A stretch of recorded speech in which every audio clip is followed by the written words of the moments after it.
I want to sell this car. इसमें आवाज़ें बहुत आती हैं, मतलब रोड नॉइज। जब गाड़ी नहीं ली थी ना, जब नहीं थी, कारों के सस्पेंशंस विंडसर से अच्छे हैं, क्रेटा से अच्छे नहीं है भाई, ना B6 और XEV9 से अच्छे हैं। बड़े फेंडर पे मार दिया मेरे यहाँ, अगर देखोगे ना, ये स्क्रैच पड़ गए, एक ये स्क्रैच आया है भाई। सर्विस ना अपग्रेड हो चुकी है, वो पहले वाला टाइम था मे बी जहाँ पे टाटा की सर्विस उतनी इफेक्टिव नहीं थी। मुझे पता चला जब मैंने इलेक्ट्रिक गाड़ी ली, तो मैं ट्रैवलर भी हूँ, ये मेरे अंदर का एक इंसान जाग गया कि भाई मुझे अब ट्रैवलिंग भी करनी चाहिए, क्योंकि इतनी सस्ती ट्रैवलिंग पड़ रही थी।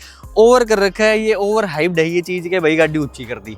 अगर आप कर्व में भी जा रहे हो ना, तो आप मेरे जैसी गलती मत करना कि जो कंपनी वाले वाइपर्स थे उनमें आवाज़ें ज़्यादा थी, और उन वाइपर्स की वजह से मेरे विंडशील्ड पे भाई बहुत सारे स्क्रैचेज आए हुए हैं। फीचर्स मैंने इसमें लिए थे, बैटरी पैक छोटा ले लिया था, मेरी सबसे बड़ी गलती थी। तो इसकी मेंटेनेंस कॉस्ट वगैरह और इसकी सर्विस चार्ज वगैरह सब कुछ मिला के भी मैंने अभी तक इसमें 40,000 रुपये नहीं लगाए हैं, 40,000 किलोमीटर की रनिंग में। जी दोस्तों, welcome back to my YouTube channel. आज की वाली जो वीडियो है ना, ये भाई वो वीडियो है जिसका बहुत सारे लोगों को इंतजार होगा कि जब मैंने एक गाड़ी खरीदी थी 14 फरवरी 2025 को, और अभी तक का जो मेरा सफर रहा है इस गाड़ी के साथ वो कैसा रहा। क्योंकि अब ये सफर मैं क्यों बता रहा हूँ, क्योंकि आप लोगों में से बहुत सारे लोगों की डिमांड थी कि भाई गाड़ी जब ज़्यादा चलती है ना, तो गाड़ी के साथ कुछ कुछ चीज़ें ना एक्सपीरियंस करता है, खास करके ओनर, वो पॉजिटिव भी होती है नेगेटिव भी होती है। काइंड ऑफ ये रहेगा ओनरशिप रिव्यू 40,000 किलोमीटर तक चलने का। अब 40,000 किलोमीटर मैंने चला ली लगभग 9 महीने में। 9 महीने 14 तारीख को हो जाएंगे, क्योंकि 14 फरवरी 2025 को मैंने खरीदी थी, और 14 नवंबर 2025 में मेरी गाड़ी को 9 महीने हो जाएंगे। 40,000 किलोमीटर ऑलमोस्ट मैं चला चुका हूँ गाड़ी में।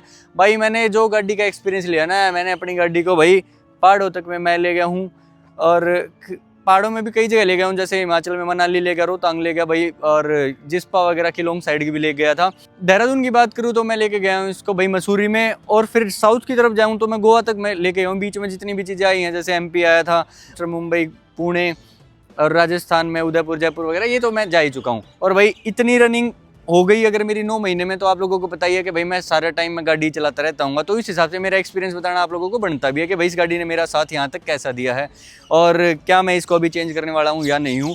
और अगर आप लोग भी परचेज करना चाहते हो इस गाड़ी को, टाटा कर्व को, या फिर कोई वो बंदे हैं जो कि नेक्सॉन को ट्राई कर रहे हैं भाई कि खरीद लें, तो फिर आप लोगों को कर्व पे स्विच करना चाहिए या नहीं करना चाहिए। क्योंकि कर्व मेरा कौन सा वेरिएंट है मैं पहले ये बताता हूँ। Tata curve accomplish plus S45 kilowatt वाला वेरिएंट है, जो कि सेम बैटरी आती है आपकी नेक्सॉन EV में भी। अब मैं बताता हूँ भाई इसका एक्सपीरियंस मेरे साथ कैसा रहा है। सबसे पहले आती है भाई कॉस्टिंग की बात, वो कर लेते हैं भाई। गाड़ी की रनिंग कॉस्ट कितनी है, जो कि मैं हमेशा ही बताता आया हूँ आप लोगों को। अगर आप लोग नए भी मुझे देख रहे हो तो आप लोग भी समझ जाना, बहुत सही है ये डिसीजन अगर आप लोग कोई भी EV परचेज करते हो। कॉस्टिंग इसमें बढ़ती है 1 रुपया किलोमीटर के हिसाब से भाई। 1 रुपया किलोमीटर जब आप इसको घर पे चार्ज करते हो, और अगर आपने इसको बाहर चार्ज करना पड़ गया ना, तो ऑलमोस्ट एक मोटा मोटा सा मैं एक राउंड फिगर बताता हूँ, ये 3 रुपये पर किलोमीटर के हिसाब से चलती है जब आप इसको DC चार्जर से चार्ज करते हो। डिपेंड करता है कि आप कहाँ चार्ज कर रहे हो, तो उसकी किलोवाट मतलब पर यूनिट कितना चार्ज ले रहा है वो जो चार्जर जहाँ आप चार्ज करोगे, ठीक है। बाकी अगर ओवरऑल किसी को ऐसा करना है कि भाई मुझे A to B पे जाना है और B to A वापस आना है, तो और घर पे ही चार्ज करनी है स्लो चार्जर से, तो भाई 1 रुपये पर किलोमीटर की ये गारंटी मैं देता हूँ भाई। इतना ही पड़ता है, इससे ज़्यादा कुछ नहीं है। ऑलमोस्ट 40,000 किलोमीटर मैंने मेरे गाड़ी को चला लिया ना, तो सब कुछ अगर मैं बताऊँ तो डिटेल में तो मैं जाऊँगा नहीं, आप लोगों को बताया इतना टेक्निकल बंदा मैं खुद भी नहीं हूँ। सब कुछ मैं बताऊँ, इसकी मेंटेनेंस कॉस्ट वगैरह और इसकी सर्विस चार्ज वगैरह सब कुछ मिला के भी मैंने अभी तक इसमें 40,000 रुपये नहीं लगाए हैं, 40,000 किलोमीटर की रनिंग में। अब आप बोलोगे ये मैं कुछ ज़्यादा तो नहीं फेंक गया हूँ।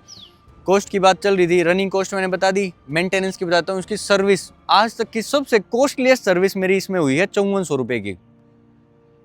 और ये अगर आपको सर्विस पे इतना बिलीव नहीं है कि 5400 रुपये की, मतलब मैंने जो करवाई थी 34,000 किलोमीटर पे करवाई थी इसकी लास्ट सर्विस, अभी 40,000 हो गए हैं इसके ऑलमोस्ट। तो 34,000 रुपये वाली जो 34,000 किलोमीटर वाली जो सर्विस थी, उसमें लगभग मैंने 5300-5400 रुपये ऐसा ही कुछ भी लाया था, जो कि मैंने उसमें शो भी कर दिया था वीडियो में, आप लोग जाके देख सकते हो। और ये तो होगी भाई इसकी सर्विस कॉस्ट और रनिंग कॉस्ट। अब बात आते हैं भाई गाड़ी ने मेरा साथ किस तरीके से दिया, या फिर मैं इस की तरफ स्विच क्यों कर गया था जब मैं नेक्सॉन लेने के लिए गया था। भाई हमारे घर पर एक विंडसर EV आ चुकी थी, उसकी मैंने रनिंग कॉस्ट देख ली थी, उसका भाई चलाने का थोड़ा तरीका देख लिया था कि भाई स्मूथ चलती है और मज़ा आ जाता है EV को चलाने के बाद। तो फिर दूसरी गाड़ी की तरफ जाने का बंदे का मन करता नहीं, तो मैं नेक्सॉन को ट्राई करने लग गया, क्योंकि विंडसर हमारे पास थी 38 किलोवाट वाली और नेक्सॉन थी 45 किलोवाट वाली, और उसका नेक्सॉन का जो क्लेम्ड रेंज था 469 किलोमीटर में भी 469 किलोमीटर था। तो मुझे था कि 350 तक भी अगर वो दे देगी तो मज़ा आ जाएगा, तो मैं लेने के लिए नेक्सॉन ही गया था। अब ये उन लोगों के लिए है जो कोई नेक्सॉन परचेज करने वाला है। भाई मैं लेने तो मैं भी नेक्सॉन ईवी ही गया था, लेकिन ना गलती से क्या हुआ, जो वहाँ टेस्ट ड्राइव करवाने वाले बंदे थे ना, उन लोगों ने मुझे कर्व की टेस्ट ड्राइव करवा दी। और वो कैसे था, जैसे आप फ्रंट से गाड़ी को देखते हो ना तो सेम सा ही दिखता है इनका, Punch EV, Nexon EV, Curvv EV. तो हमें शुरुआत में लगा कि मैं नेक्सॉन ही चला रहा हूँ, क्योंकि अंदर से भी सेम है, बाहर से भी सेम ही थी। और तो मैंने चलाया तो मुझे बढ़िया लगा भाई चला के। फिर जब हम गाड़ी से उतरे ना, मैंने पीछे की तरफ देखा, मैं डिग्गी वगैरह चेक करने के लिए गया, तो पता चला कि भाई मैंने कर्व चला ली। तो कर्व का फिर मुझे लगा नहीं भाई, मैं नेक्सॉन लेने आया हूँ तो इतना मेरा बजट है नहीं, तो नेक्सॉन चलाओ। जब मैंने नेक्सॉन चलाई ना और जब मैंने उसको भगाया तो मुझे लगा कि वो गाड़ी अनस्टेबल है 120 की स्पीड पे। फिर मुझे याद आया कि भाई मैं कर्व पे थोड़े बहुत पैसे लगा लेता हूँ, क्योंकि एक तो नया लुक है इसका, ऊपर से डिक्की मिल रही है, और मुझे पता था मुझे ट्रैवलिंग बहुत ज़्यादा करनी है। तो मैं कर्व की तरफ स्विच कर गया, जिसमें मैंने 4 लाख रुपये एक्स्ट्रा दिए, क्योंकि जो मैंने वेरिएंट सेलेक्ट करा था ना उसमें नेक्सॉन में, वो लगभग 16 लाख के आसपास का था, और ये मुझे 20.5 लाख की पड़ गई थी। रनिंग कॉस्ट, गाड़ी का कॉस्ट ये हो गया है। अब देखो फीचर्स मैंने इसमें लिए थे, बैटरी पैक छोटा ले लिया था, मेरी सबसे बड़ी गलती थी। मैं डे 1 से बोलता आया हूँ मुझे ये करना, और आज के दिन जो मेरा एक्सपीरियंस है वो मैं बताता हूँ क्या है। भाई फीचर्स भी बहुत सही लग रहे हैं मुझे इसके, क्योंकि मैंने जो इसमें फीचर लिए थे ना, 360 कैमरा लिया था, पैनोरामिक सनरूफ लिया था, ऑटो हेडलैम्प्स लिए थे, वायरलेस चार्जर लिया था। वायरलेस चार्जर को छोड़ दो और सारी चीज़ें मेरे काम की थी। पैनोरामिक सनरूफ यार बहुत सही लगता है, बहुत सही। एक तो सूखी सूखी से आपकी छत हो भाई गाड़ी की, आप ऊपर की तरफ देखो वही वाइट इंटीरियर या फिर ब्लैक रूफ तो होगा नहीं, शायद वाइट बेज कलर का ही होता है इनका, वो दिखेगा। एक जब आप पहाड़ों में जाओ, खासकर अगर आप लोग मेरे जैसे ही बंदे हो गए भाई, आपको ट्रैवलिंग ही करनी है, तो ट्रैवलिंग में तो भाई सनरूफ क्या पूरे करता है, आप लोगों को मैं बता नहीं सकता। जब स्पेशली कहीं पे बारिश हो रखी हो या फिर स्नोफॉल हो रही हो, जब मैं लास्ट टाइम का जो मेरा सबसे पहला ट्रिप था ना, वो मनाली का ही था अपनी कार को लेने के बाद, उसमें भाई स्नोफॉल हो रही थी, क्या ज़बरदस्त सीन था भाई। हालांकि पैनोरामिक सनरूफ की मैंने कुछ ज़्यादा ही तारीफ़ कर दी। मेरे जैसी हेल्थ का तो बंदा बाहर से निकल सकता है, लेकिन कोई थोड़ा सा हेल्दी आ जाए ना, मेरे से थोड़ा सा लंबा चौड़ा हो जाए, वो तो बेचारा फंस से जाएगा। क्योंकि अगर मैं भी अब देखूँ तो मैं स्ट्रेट नहीं खड़ा हो पा रहा, अगर मुझे खड़ा भी होना तो मुझे ऐसे आगे झुक के खड़ा होना पड़ेगा। और जब मैं ऐसे खड़ा हूँ ना, तो जो बंदा ड्राइव कर रहा है तो उसके एक तो लेफ्ट साइड कंधे पे तो मेरा जोर जाएगा ही जाएगा। उसके बाद आता है 360 कैमरा। कई सारे लोगों ने, एक ना मैंने वीडियो बनाई थी, शॉर्ट्स वीडियो थी वो मेरे चैनल पे ही, आप लोग देखना मेरे चैनल पे जाके, सबसे मोस्ट वॉच्ड वीडियो में वही है मेरी शॉर्ट्स में। मैंने बोला था फीचर्स तो भाई काम आते हैं, अगर आपके पास 360 कैमरा नहीं है तो काम चल जाएगा भाई, क्योंकि हम पहले कौन से 360 कैमरा यूज़ करते थे, बैक कैमरा होता था कई गाड़ियों में, नहीं भी होता था बेस मॉडल्स में, तो भी चलती थी अपनी गाड़ियाँ। लेकिन जब 360 कैमरा हो ना, थोड़ा बहुत ईजी हो जाता है, स्पेशली कहाँ पे, जब आपको किसी कंजस्टेड एरिया में जाना हो, ठीक है, या फिर कहीं पे जाम लगा हुआ हो भाई, तो वहाँ बहुत मस्ट है ये भाई, ये वाला फीचर होना। तो भाई मेरा 360 कैमरा भी जो है, और सबसे बेस्ट आज तक का मुझे इस गाड़ी में फीचर बताऊँ कौन सा लगता है, इसका भाई म्यूजिक सिस्टम। इसमें मुझे लगता है 6 स्पीकर का सेट आता है, और हरमन कार्डन का इसमें म्यूजिक दे रखा है भाई। और भाई इसका क्या बढ़िया एक्सपीरियंस है। और मैं ये सोचता हूँ जिन लोगों के पास B6 XCV9 ही है, जिनको भाई वो डोल्बी वाला सिस्टम मिलता है और 16 स्पीकर का सेट है, वो साउंड सिस्टम भी ऐसा उनका कि भाई वो गूंजती भी आवाज़ अलग अलग चेंज होता रहता है, इसमें तो खैर नहीं होता, इसमें तो नॉर्मल है, बट यही इतना ज़्यादा है तो यार उसको लोग कितना बढ़िया एक्सपीरियंस नहीं ले रहे होंगे। तो भाई ये चीज़ें मुझे बहुत बढ़िया लगी। और जो भाई नेक्सॉन में और इसमें सबसे बड़ा फ़र्क आया था ना मेरी लाइफ में सॉरी लाइफ में बोल रहा हूँ, गाड़ी में, ये जो बूट स्पेस है, इसमें 500 लीटर का बूट स्पेस है भाई। मैं ये बोल रहा हूँ भाई, पूरे कर देता है, चाहे आप 4 बंदे हो 5 बंदे हो। और जब अगर मैं अकेला भी चलता हूँ ना, तो मेरा सामान इतना हो जाता है लगेज वगैरह मिला के, हालांकि मैं ऐसा बंदा नहीं हूँ ऑर्गेनाइज सा रखने वाला, तो मैं रखता हूँ जैसे खुला अपना सामान जो भी है सीधा डाल दिया, प्रोटीन का डब्बा भी। अगर आप लोग मेरी गोवा की जर्नी देखोगे तो मैंने इसको भर रखा था, ये रियर सीट्स जो हैं ये भर दी थी मैंने, इतना सामान हो गया था। तो भाई ये मेरा बहुत काम का फीचर, मतलब ये तो क्या ही फीचर है, मुझे बड़ा काम का लगा। यहीं पे एक फीचर मिलता है भाई, ये बटन वाला, ये थोड़ा इस पे बिजली बना रखी है, ये V2V V2L का एक फीचर है, जिससे भाई इस गाड़ी से मैं दूसरी गाड़ी को भी चार्ज कर सकता हूँ। ये आज तक यूज़ नहीं हुआ और शायद ना भी हो भाई, क्योंकि इसको यूज़ करने के लिए एक ना वो 5-6 हज़ार रुपये का एक अलग से अडेप्टर लगना है। तो उसके बाद जब आप कोई भी अपना लैपटॉप वगैरह चार्ज कर लो, घर के इलेक्ट्रिक अप्लाइंसेस चला लो, या फिर किसी दूसरी इलेक्ट्रिक गाड़ी को चार्ज भी कर लो, ये भाई प्रैक्टिकल फीचर नहीं लगा मुझे, क्योंकि मैंने यूज़ नहीं करा। और ये जो रियर सीट है ना भाई, इसमें डंडे का सहारा लेके बैठना पड़ रहा है मुझे। क्यों पड़ रहा है? क्योंकि ना भाई अगर आगे वाला बंदा हेल्दी है ना, और उसको कोई पीछे भी बिठाना है, भाई मेरी तो हेल्थ थोड़ी सी कमज़ोरी है, तो मैं तो आराम से बैठ गया, क्योंकि मेरे घुटने नहीं अड़ रहे, लेकिन मेरे पैर तो अड़ रहे ना यहाँ पे। तो भाई ये जो कंजेस्टेड है सीट्स, ये सेम आपको नेक्सॉन में मिलने वाली है भाई। अगर अब आप सोचोगे भाई, अगर सिर्फ कंजेशन की वजह से आप लोग विंडसर की तरफ जाओगे, तो भाई फिर तो चाहे डंडा ले लेना, चाहे कुछ ले लेना, आपको जो धचकियाँ लगेंगी ना, मतलब जब ब्रेकर से वो विंडसर कूदती है, उसके सस्पेंशन इतने ख़राब हैं, मैं इतना बोल रहा हूँ ना, इतने ख़राब है, तो मैंने एक्सपीरियंस किया भाई, बहुत ही गंदे ख़राब है, सीधे छाती में लगेंगे उसके सस्पेंशन। इसके सस्पेंशन उसके कंपैरेटिवली बढ़िया है। और हर गाड़ी में भाई ड्राइवर और को ड्राइवर जो है वो तो कंफर्टेबल होते हैं, वैसे भाई मेरी गाड़ी में भी हैं। और जो सस्पेंशंस की बात मैंने ये बोली थी ना कि कारों के सस्पेंशंस विंडसर से अच्छे हैं, क्रेटा से अच्छे नहीं है भाई, ना BE6 और XEV9 से अच्छे हैं। इसके सस्पेंशन मुझे मतलब ठीक ठीक से लगते हैं, ज़्यादा नहीं है, क्योंकि इसमें आवाज़ें बहुत आती हैं। मतलब रोड नॉइज़ जब गाड़ी नहीं ली थी ना, जब नहीं थी 40,000 किलोमीटर पे, जो मैंने सबसे पहले जो चीज़ नोटिस करी थी ना, सेम डे, आज की बात बताऊँ तो मैं आज भी सर्विस सेंटर पे गया था कि इसमें कैबिन नॉइज़ ज़्यादा आ रही है। वहाँ जाके एक और एक्सपीरियंस हो गया भाई मेरा। एक वही जो पर्सन थे वहाँ पे बोलते, सर ये कोई आवाज़ है ही नहीं जो आप जो अभी नोटिस कर रहे हो। मैं क्या क्यों नहीं है, तो बोलते कि दूसरी कार खड़ी है जो कि 22,000 किलोमीटर चली हुई है, किसी कस्टमर की आई है, एक बार आप उसको चला के देखो। भाई वो इतनी गंदी बज रही थी मुझे लगा कि भाई मैं तो बहुत सही मेंटेन करके चलने वाला बंदा हूँ, फिर जिस हिसाब से मेरी गाड़ी में आवाज़ है, मतलब आधी भी नहीं थी उस गाड़ी के कंपैरेटिवली। मैंने अपनी गाड़ी को ना बहुत सही तरीके से चलाया जब तक, आज तक की बात बताऊँ तो। एक ही इंसिडेंट ऐसा हुआ कि मैं हाईवे पर रनिंग कर रहा था और मैं अपनी लाइन पे ही चल रहा हूँ, लेकिन एक कोई महिला थी, वो मेरे लेफ़्ट साइड से आई और लेफ़्ट साइड से ओवरटेक करने की ट्राई करने लगी, मतलब लेफ़्ट से आई और राइट लेने लगी, एकदम से मेरे इस वाले फेंडर पे मार दिया। मेरे यहाँ अगर देखोगे ना, ये स्क्रैच पड़ गए, एक ये स्क्रैच आया है। अब वो गाड़ी जो थी, पता नहीं बोलना चाहिए या नहीं, वो मारुति की गाड़ी थी, वो ग्रैंड विटारा वगैरह, जिसकी 4 स्टार सेफ्टी रेटिंग्स भी हैं शायद। उसका अगला बम्पर भी गया, उसका साइड का ये वाला जो हिस्सा था ना, वो भी पूरा टूट गया, क्लैडिंग वगैरह भी गई उसकी बेचारी की। लेकिन अपनी वाली का क्या हुआ कि ये जो पियानो ब्लैक में जो है ना ये पार्ट, इस पे स्क्रैचेस विजिबल हो गए हैं। एक ये डीप स्क्रैच था तो ये पेंट में चला गया, और अपनी जो हेडलाइट है वो बिल्कुल स्ट्रेट थी तो वो नीचे की तरफ मुड़ गई। बस ये मेरी गाड़ी का नुकसान हुआ। टाइम टेकिंग तो ये भी था, अब ये नहीं है कि भाई बहुत ही तगड़ी क्वालिटी थी टाटा की।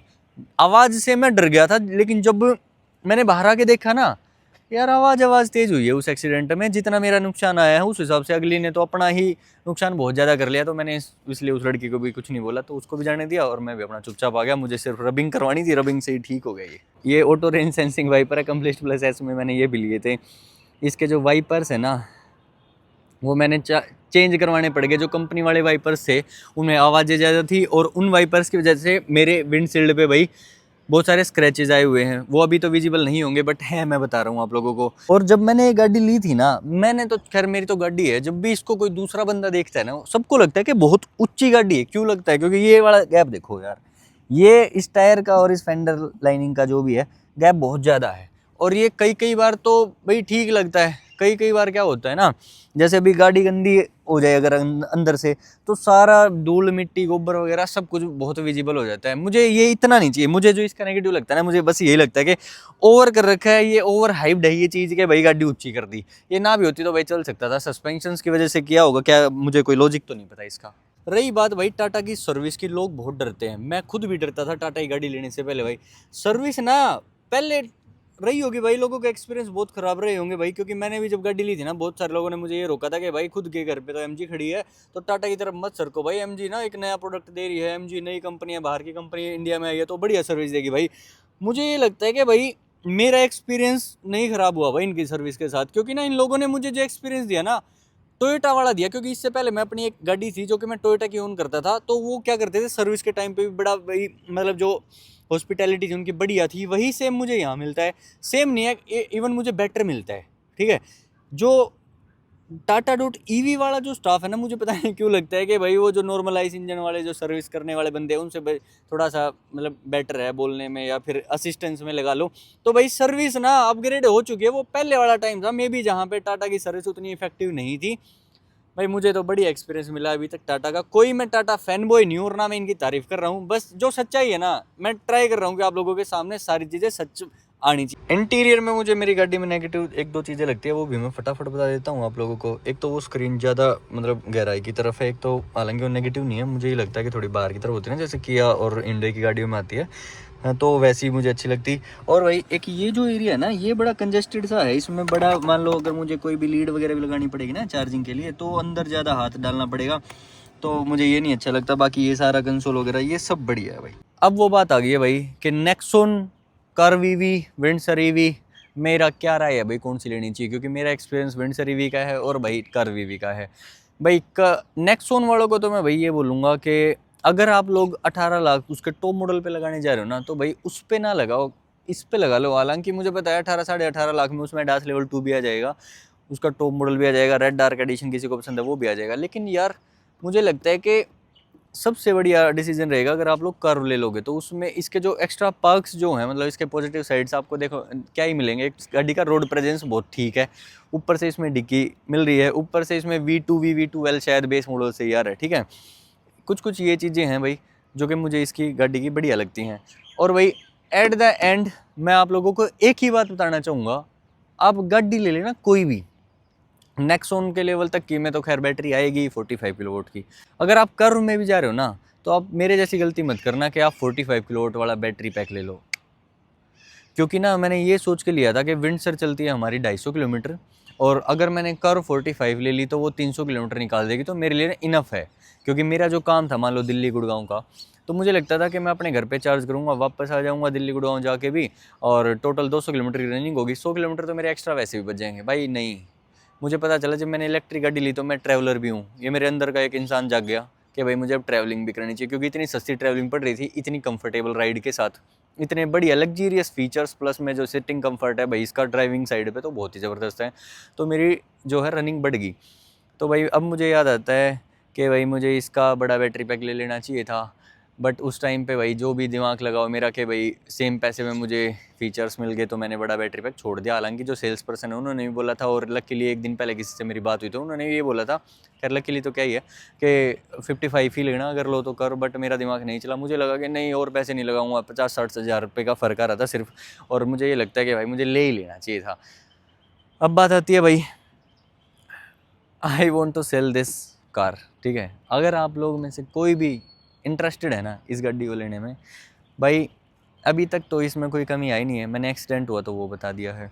और जो चीज़ें इसमें नेगेटिव आई थी, जैसे शुरुआत में सस्पेंशंस की आवाज़ थी, वो मैं ही शायद पहला बंदा होगा जिसने इतना भाई उसको बोल बोल के ठीक करवाया। शायद सब बहुत सारे लोगों के आज तक डीएम आते हैं कि भाई कार जो हमारे पहले वाले वेरिएंट्स थे ना उसमें टक की आवाज़ आती थी सस्पेंशंस में, लेकिन कंपनी वालों के पास एक अपडेट आ गया, क्योंकि आपकी वीडियो देख के हमने उनको बताया कि भाई ऐसे ऐसे ठीक होगा कि हाई टॉर्क पे इसके चारों सस्पेंशन बोल्ट को टाइट कर दो। तो वो एक दिक्कत थी, वो मैंने ठीक करवा ली थी। बाकी कैबिन नॉइज़ भाई हर टाटा की गाड़ी में है, थोड़ी थोड़ी तो है ही। जैसे मैंने आज का एग्जांपल शेयर किया कि मैंने दूसरी कार चलाई जो कि 22,000 किलोमीटर चली हुई थी, और मेरी 40,000 किलोमीटर है। 22,000 वाली में बहुत ज़्यादा आवाज़ थी, एक चलाने का फ़र्क हो जाता है, मुझे ये लगता है भाई।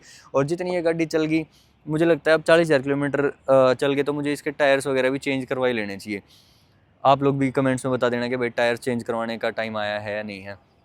ओवरऑल की मैं बात करूँ तो 40,000 किलोमीटर में 40,000 रुपये भी टोटल मेरे आज तक नहीं लगे। तो आप लोग इसी से हिसाब लगा लेना कि ईवी पे आप लोगों को क्यों शिफ्ट करना चाहिए भाई। ट्रैवलर हो आप, ठीक है, दिमाग से दिल से, तो बड़ा बैटरी पैक ले लो भाई। मुझे तो सही बताऊँ, आज के दिन ना कोई टाटा महिंद्रा कुछ ऐसा, मैं कोई ऐसा फ़ैन नहीं हूँ, बट मेरा मन करता है कि मैं जैसे हैरियर ईवी ले लूँ तो भी मैं 75 किलोवाट ही लूँगा, चाहे मुझे उसका बेस वेरिएंट लेना पड़े अपने बजट के अकॉर्डिंग। अगर B6 XEV9 में लूँगा तो भी मैं 75 किलोवाट वाला वेरिएंट लूँगा, 79 किलोवाट वाला लूँगा, अगर मेरे पास उतना बजट हो जाता है तो। इसकी वैल्यू लगा दो भाई बढ़िया, तो देखते हैं इसको बेचना है या नहीं बेचना, ठीक है। बाकी ऑलमोस्ट मैंने ट्राई किया है कि मैं इस गाड़ी के सारे पॉजिटिव नेगेटिव्स को कवर कर लूँ, और 40,000 किलोमीटर तक का सफ़र भाई मेरा बढ़िया रहा है गाड़ी के साथ। ईवी गाड़ी है और मजबूत थी भाई। मुझे जब इसका वो छोटा सा एक्सीडेंट हुआ तो पता भी चल गई, जिसकी वजह से भाई मैंने अपनी शुरुआती वीडियो में, अगर आप लोग मुझे शुरू से फॉलो कर रहे हो तो मैं बोलता भी आया हूँ कि भाई इस टाइम पे ना मुझे जो अभी मेरा माइंड सेट है या जो भी मेरी एज है, तो इसमें मुझे क्या चाहिए था कि जो भी मैं गाड़ी लूँ उसमें भाई रनिंग कॉस्ट भाई सबसे पहला आता है, माइलेज आती है भाई। इंडिया में मतलब बंदे बात करते मैंने खूब देखे, और मैं भी उनमें से ही हूँ कि भाई माइलेज बढ़िया दे देना गाड़ी तो मज़ा आ जाए। तो भाई इसमें माइलेज अच्छी थी। फिर दूसरा था भाई सेफ्टी मिल जाए, तो भाई सेफ्टी थी इसमें टाटा का लोहा, ठीक है, बस पेंट थोड़ा सा पतला है इसका, तो जल्दी स्क्रैच अंदर चले जाते हैं पेंट में, और छोटे मोटे तो हर जगह मेरे लगे भी हुए हैं। फिर तीसरा क्या था भाई, थोड़ी बहुत लग्जरी भी हो जाए, जिसमें भाई मेरे फीचर्स मैंने दिखा दिए, सिटिंग कंफर्ट बता दिया भाई। तो मतलब ये 2-3 पॉइंट्स मैंने ऐसे पॉइंट आउट कर रखे थे कि भाई मुझे सेफ्टी चाहिए, लग्जरी चाहिए, रनिंग कॉस्ट कम हो, मेरी दिखने में गाड़ी मतलब रोड प्रेजेंस वो अच्छा हो, तो मुझे ऑलमोस्ट सारी चीज़ें इस गाड़ी में मिल गई थी भाई। So I am happy with this car. आगे बाकी आप लोगों की मर्जी, आप लोगों में से कौन खरीदेगा इसको। So guys thank you so much for watching my video till the end. Channel पर नए हो तो लाइक एंड सब्सक्राइब कर देना। धन्यवाद।